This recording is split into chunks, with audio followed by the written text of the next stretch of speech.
دنیا ایک بہت بڑے تصادم کی طرف بڑھ رہی ہے. اب میں اس سے اگلی بات جو کہنا چاہتا ہوں اس کے لیے پہلے سے معذرت کروں. خوشخبری میں نے دی ہے تو بدخبری بھی مجھے دی. اس عالمی غلبہ اسلام سے پہلے ابھی امت مسلمہ کی بہت پٹائی ہونی ہے، بہت پٹائی ہونی ہے، بہت پٹائی. یہ میں نہیں کہہ رہا، حضور نے کہا. کتاب الملاحم احادیث کی کتابوں کے آخر میں یہ 4 ابواب جو آتے ہیں اس کو عام طور پر علماء بھی نہیں پڑھتے، اس لیے کہ ان سے کوئی فقہی مسئلہ تو نکلتا نہیں، ان سے کوئی شرعی حکم نہیں نکلتا، وہ تو پیشین گوئیاں ہے. کتاب الفتن کیسے کیسے فتنے اٹھیں گے، کتاب الملاحم کیسی کیسی جنگیں ہوں گی، کتاب اشراط الساعہ قیامت کی علامات کیا ہوگی، کتاب و علامات القیامہ یہ کیا ہوں گے. ان ابواب کو پڑھیے تو آپ کو معلوم ہوگا اس دور کے آنے سے پہلے ابھی امت مسلمہ پر اللہ کے عذاب کے بہت سخت کوڑے پڑتے. معافی چاہتا ہوں. اگر رسولوں کی شان یہ تھی کہ وہ بشیر بھی تھے اور نذیر بھی تھے تو میں بھی ایک ادنا غلام نہیں کہوں. میں جو کہہ رہا ہوں قرآن حدیث سے کہہ رہا ہوں. یہ عذاب کیوں آئے گا؟ امت مسلمہ بحیثیت مجموعی اللہ کی نگاہ میں مجرم، بہت بڑی مجرم. کیوں؟ 1 انچ زمین دنیا میں نہیں دکھا سکتی جہاں اللہ کا دین قائم. یہ مذہب ہے، مسجدیں ہیں، حج ہے اور عمرے ہیں، یہ مذہب ہے. دین کہاں ہے؟ اللہ کا نظام کہاں ہے؟ دین حق کہاں ہے؟ وہ نظام عدل کہاں ہے؟ وہ نظام سیاست کہاں ہے؟ وہ قانون شریعت کہاں ہے؟ آپ کی ساری معیشت سود کے اوپر ہے، اور سود سے زیادہ بڑا گھناؤنا جرم کوئی نہیں، سود سے زیادہ بڑا گھناؤنا گناہ کوئی نہیں، جس کے بارے میں حضور نے فرمایا الربا 70 جزءا یحوما. 2 حدیثیں ہیں. یہ ربا کے 70 حصے ہیں یا 70 گناہ ہیں. 70 گناہ ہیں جن میں چھوٹے بھی ہیں بڑے بھی ہیں. 70 گناہ. ایسا رہا ان میں سب سے چھوٹا اس کے مساوی ہے ان کہ الرجل امہ کہ کوئی شخص اپنی ماں سے زنا کرے. سنن ابی داؤد کی روایت ہے، سن لیجیے پڑھ لیجیے. سارا نظام آپ کا کہاں ہے؟ تجارت ہو تو اس پر ہے، زراعت ہو تو اس پر ہے. بیج لیا تھا تو سودی قرضے پہ لیا تھا، اس کے بعد جو اس کے لیے کھاد خریدی تھی سودی قرضے پہ خریدی تھی، پیسٹیسائڈ خریدے تھے سودی قرضے پہ خریدے تھے. اس کے بعد اگر کوئی ہارویسٹر لیا ہے، کوئی اور لیا، ٹریکٹر لیا تو سودی قرض. سود ہر دانے گندم میں سود ہے. کوئی شخص بچا ہوا نہ میں بچا ہوا نہ بچے ہوا، کوئی بچا ہوا. سارا کاروبار، ساری صنعت و حرفت، ساری حکومت، پوری حکومت، پوری قوم سود کے اندر جکڑی. ایک ایک شخص. کہاں ہے اسلام؟ آپ میری بات سمجھ لیجئے. اسلام کے 2 حصے کر لیجئے. اسلام بطور مذہب، اسلام بطور دین. اور یہ تو آپ قرآن پڑھتے ہیں، پورے قرآن میں مذہب کا لفظ آیا ہی نہیں ہے. حدیث کے ذخیرے میں بھی میری امکان، میرے معلومات کے تک کہیں نہیں. یہ مذہب تو ہمارے یہاں استعمال ہوتا تھا فقہوں کے لیے. مذہب حنفی، مذہب مالکی، مذہب شافعی، مذہب حنبلی، اب ایک مذہب سلفی اہل حدیث حضرات کا ہو گیا ہے، مذہب ظاہری، بعد مذہب جعفری. یہ فقہوں کے لیے تھا. مذہب کیا ہے؟ مذہب کا نام 3 چیزوں کا مجموعہ مذہب ہے. کچھ عقائد، کچھ عبادات، کچھ رسومات. بچہ پیدا ہوگا تو کیا کریں گے؟ عقیقہ کریں گے. کوئی فوت ہوگا تو کیا کریں گے؟ جنازہ پڑھائیں گے، کفن دفن کریں گے. شادی ہوگی تو کیا کریں گے؟ ایجاب و قبول ہوگا، ولیمہ ہوگا. یہ رسومات.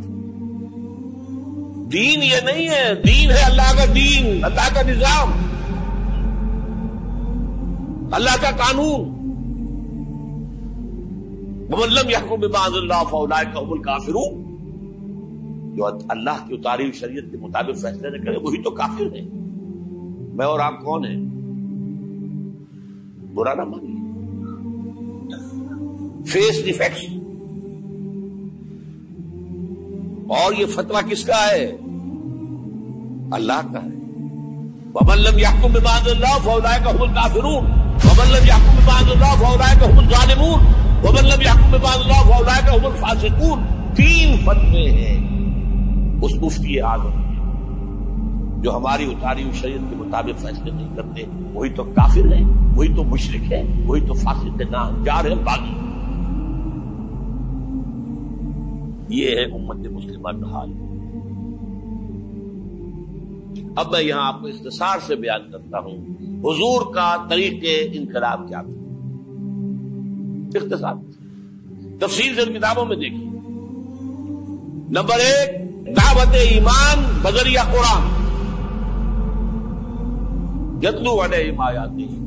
آج جمعے میں نے اسی آیت پر تقریر کی. تلاوت آیات, قرآن پڑھ کے سناؤ, قرآن پڑھ کے سناؤ, قرآن پڑھ کے سناؤ. کہہ دو وہی تو ہے جس نے تم کو پیدا کیا اور تمہارے کان اور آنکھیں اور دل بنائے, مگر تم کم ہی احسان مانتے ہو.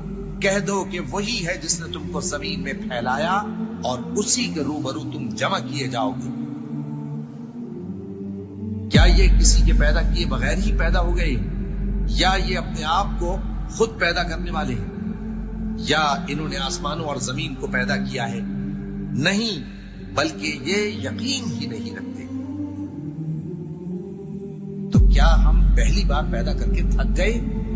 نہیں, بلکہ یہ اثر نو پیدا کرنے کے بارے میں شک میں پڑے ہوئے ہیں. اور ہم ہی نے انسان کو پیدا کیا ہے, اور جو خیالات اس کے دل میں گزرتے ہیں ہم ان کو جانتے ہیں, اور ہم تو رگ جان سے بھی زیادہ اس کے قریب ہیں. اور کافر انسان کہتا ہے کہ جب میں مر جاؤں گا تو کیا زندہ کر کے نکالا جاؤں گا؟ کیا ایسا انسان یاد نہیں کرتا کہ ہم نے اس کو پہلے بھی تو پیدا کیا تھا جبکہ وہ کچھ بھی چیز نہ تھا؟ سو تمہارے پروردگار کی قسم ہم ان کو جمع کریں گے اور شیطانوں کو بھی, پھر ان سب کو جہنم کے گرد حاضر کریں گے اور وہ گھٹنوں پر گرے ہوئے ہوں گے. وہی زندہ کو مردے سے نکالتا ہے اور وہی مردے کو زندہ سے نکالتا ہے, اور وہی زمین کو اس کے مرنے کے بعد زندہ کرتا ہے, اور اسی طرح تم دوبارہ زمین میں سے نکالے جاؤ گے. اور اسی کی نشانیوں میں سے ہے کہ اس نے تمہیں مٹی سے پیدا کیا, پھر اب تم انسان ہو کر جا بجا پھیل رہے ہو. اس قرآن کے ذریعے سے دلوں میں ایمان پیدا ہو, یقین والا ایمان. دیکھیے, برا نہ مانے, مغالطے میں نہ رہیے. میرے اور آپ کے دلوں میں ایمان نہیں ہے, عقیدہ ہے. عقیدہ ہے, والدین سے ملا ہے. یقین والا ایمان کہاں ہے؟ اپنے گریبان میں جھانکیے, اللہ آپ کو توفیق دے. کیا مجھے واقعی یقین ہے کہ مجھے مرنے کے بعد جی اٹھنا ہے؟ کیا مجھے یہ واقعی یقین ہے کہ اصل زندگی آخرت کی زندگی ہے؟ کیا مجھے واقعی یقین ہے کہ قرآن اللہ کا کلام ہے؟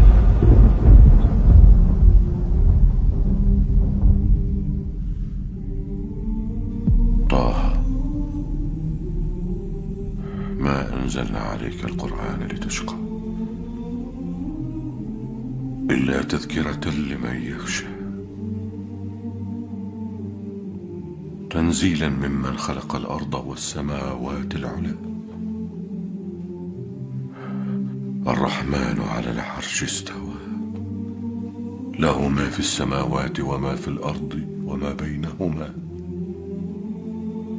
وما تحت الثرى وأن تجهر بالقول فإنه يعلم السر وأخفى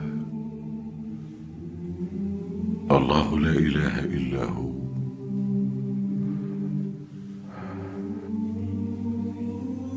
له الأسماء الحسنى. ٹٹولی اپنے دلوں کو. اگر یقین ہوتا کہ اللہ کا کلام ہے تو آپ اس کو سمجھنے کے لیے عربی بھی نہ سیکھ سکتے. انگریزی آپ پڑھے, اور پڑھی آپ نے ایسی کہ انگریزوں کو پڑھا دے. کیا نہیں کیا, پی ایچ ڈیز کر رہے ہیں, کون کون سے فنون نہیں سیکھے, ڈاکٹر. اتنی عربی نہیں سیکھی ہے کہ تمہارا یقین تھا میری کتاب پر، اللہ پوچھے گا تمہارا سلوک کیا تھا میری کتاب کے ساتھ، تم نے پڑھا اس کو، سمجھا اسے سمجھنے کے لیے عربی سیکھی؟ تو تم جھوٹ بول رہے ہو، تمہارا کوئی ایمان نہیں تھا میری کتاب پر۔ ما آمن بالقرآن من استحل محارمہ، جنہوں نے سود کو اپنے پورے نظام کی جڑ بنیاد بنایا ہو، ان کا ایمان کوئی ہے اللہ پر؟ حضور فرماتے ہیں کہ جس شخص نے حرام کسی شے کو اپنے لیے حلال کر لیا اس میں کوئی ایمان نہیں۔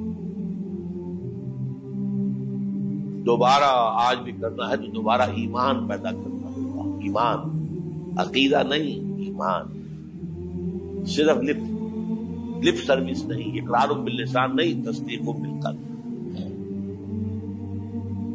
جو لوگ آئے جن کے دلوں میں ایمان پیدا ہوا پھر ان کا تزکیہ کیا، تطہیر فکر، تصفیہ قلب، تجلیہ روح، تزکیہ نفس، اندر کا باطن دھو دیا قرآن۔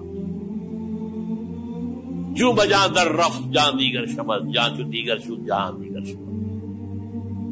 یہ قرآن جب کسی انسان کے اندر اتر جاتا ہے، اس کے اندر کی مکمل اوور ہالنگ، مکمل صفائی،